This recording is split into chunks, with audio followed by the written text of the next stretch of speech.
Hello दोस्तों, राम राम। भक्ति beats परिवार में आप सभी लोगों का बहुत बहुत स्वागत है। दोस्तों, क्या आपने कभी ध्यान दिया है कि डर अक्सर तब आता है जब सब कुछ ठीक चल रहा होता है। ना कोई खतरा सामने होता है, ना कोई दुश्मन पास होता है, फिर भी मन कांप रहा होता है। कभी भविष्य का डर, कभी बीमारी का डर, कभी अपनों को खो देने का डर।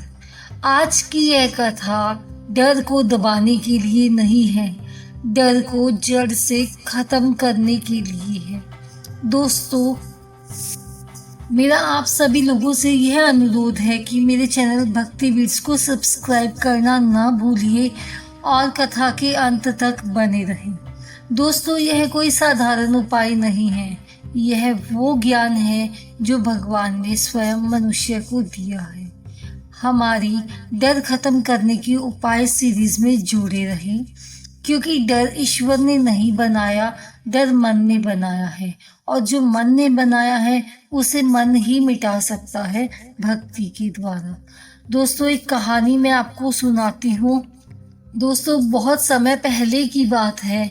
एक छोटा सा नगर था। नगर बहुत शांत था, सुंदर था, लेकिन उस नगर में रहने वाला व्यक्ति अंदर से बिल्कुल शांत नहीं था। उस व्यक्ति का नाम था अमल। अमल साधारण था, ना बहुत अमीर ना बहुत गरीब। उसका जीवन बाहर से ठीक दिखता था, लेकिन उसके मन में हर समय एक अदृश्य भय रहता था।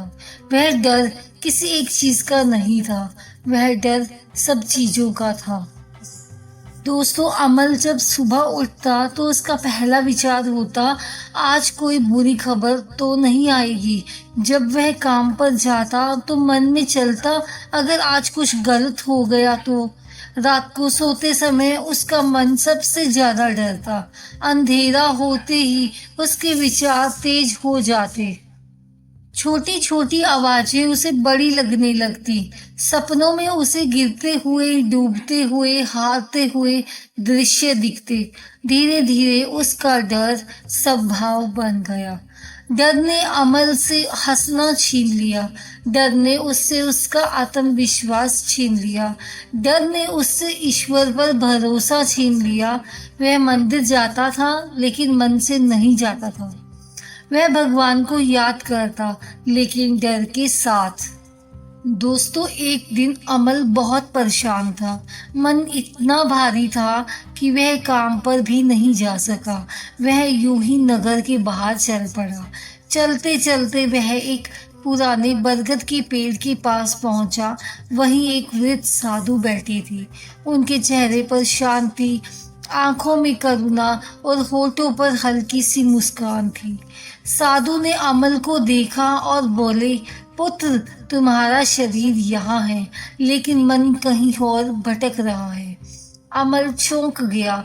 उसने पहली बार किसी को अपने मन की स्थिति बिना बताते समझते देखा था। वह साधु के चरणों में बैठ गया और बोला, महाराज, मैं हर समय डरता हूँ। मुझे नहीं पता क्यों, बस डर लगा रहता है।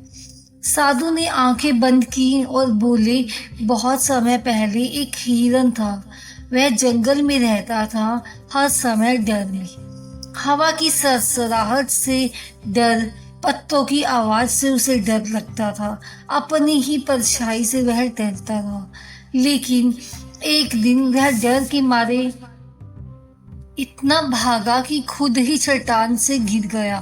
पुत्र, उसे किसी ने नहीं मारा, उसे उसके डर ने मार दिया। साधु बोले, डर तब पैदा होता है जब मन भविष्य में भटकता है। ईश्वर ने तुम्हें आज दिया है, लेकिन तुम कल में जी रहे हो। जो कल में जीता है वह डर में जीता है। फिर साधु ने एक छोटा सा दीपक जलाया। बोले, अंधकार कभी दीपक से नहीं लड़ता, बस दीपक जलते ही अंधकार चला जाता है। डर भी अंधकार है और भक्ति दीपक। साधु ने धीमी आवाज में कहा, जब भी डर आए एक काम कर लेना, आंख बंद करना और भगवान का नाम ले लेना। नाम कोई भी हो, राम का, शिव का, कृष्ण का। नाम लेते समय कुछ मांगना नहीं, बस नाम में बैठ जाना। अमल ने वही किया। पहली रात डर फिर आया। उसने कांपते हुए आंख बंद की और धीरे धीरे राम का नाम लेना शुरू कर दिया। नाम लेते लेते उसकी सांस धीमी होने लगी।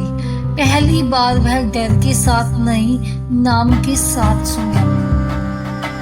दोस्तों, दिन बीते, नाम चलता रहा, डर कमजोर होता गया।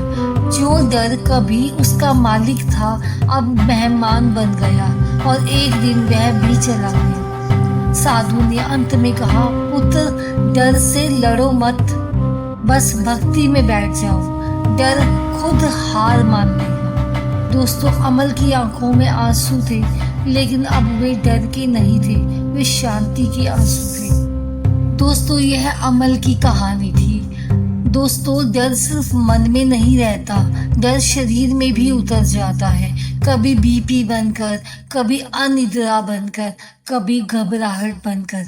शास्त्र कहते हैं, डर सबसे पहले आत्मा से संपर्क तोड़ता है।